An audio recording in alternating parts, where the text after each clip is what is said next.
We're going to begin with the breaking news overnight on the growing cost of the war with Iran. The gas prices, they have skyrocketed about 30 cents in 1 week to an average of $4.30 a gallon. Oil prices are now around $116 a barrel, which could be very bad news for inflation. President Trump insists, though, that this sacrifice is worth it. But the economic pressure, well, it's growing. Nancy Cordes is at the White House with the latest. Nancy, good morning. Nobody happy with the gas prices. They sure are not, Gayle. Good morning. President Trump said yesterday that he had actually rejected an Iranian proposal to reopen the Strait of Hormuz, get oil tankers flowing again, because he said it would have put off an agreement about Iran's nuclear program until later. Trump insisted the U.S. blockade is going to remain in place for now and that he has the upper hand. He discussed all of this with the crew of Artemis II arrayed behind him. It takes people like this to make our country great. It was an Oval Office event meant to celebrate Artemis II's successful mission around the moon. But the conversation quickly veered to pressing issues back here on Earth, including the impasse in Iran. They have to cry uncle. That's all they have to do. Just say, we give up. We give up. But their economy is really in trouble. The U.S. economy is suffering too, with gas prices jumping 7 cents in just 1 day to an average of $4.30 a gallon. Global oil prices climbed above $120 per barrel Wednesday, the highest since 2022, as investors came to terms with the possibility of a months-long disruption to supply. It hasn't even peaked yet. The Federal Reserve declined to lower interest rates Wednesday, with Chairman Jerome Powell citing the rising cost of gas.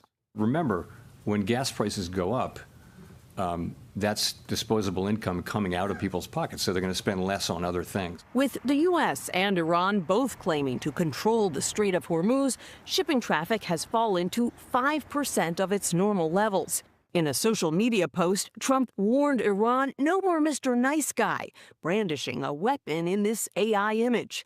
There are no talks currently scheduled, though Trump insisted he can get a deal done by phone. The blockade has been 100% foolproof. It shows how good our Navy is, I can tell you that. Nobody's going to play games.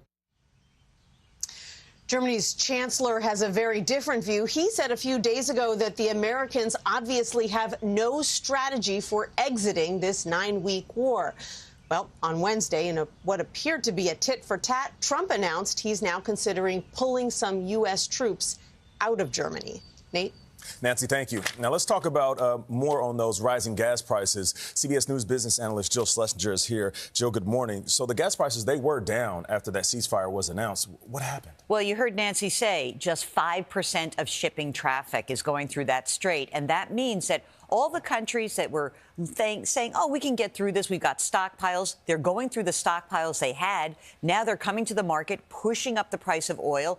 Oil rises. About 2/3 of a gallon of gas is based on the price of oil. And boom, now we are $1.32 higher than we were before the war. This is going to put pressure. You heard Chairman Powell say, hey, Americans are absorbing another $80, $100 a month because of these higher prices. Speaking of Chairman Powell, he made an important announcement yesterday about his future. And what did the Fed do and what does it forecast for the near term? Well, let's start with the Fed. They kept rates steady. That was expected. There was no way they were going to lower rates. They are looking to see if these high prices at the pumps are spreading to the rest of the economy. So far, not yet.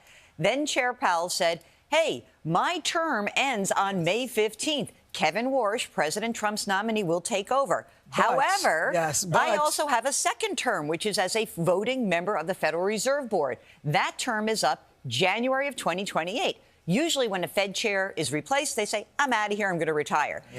Powell says, I'm staying on for as long as I think is necessary because he believes the Fed independence is under attack by the Trump administration. So until the Department of Justice, Jeanine Pirro, drops all investigations of Fed officials, he's hanging around. This is a thorn in the side of the president, and it was a real sticking it to you in that press conference. What the kids would call a flex.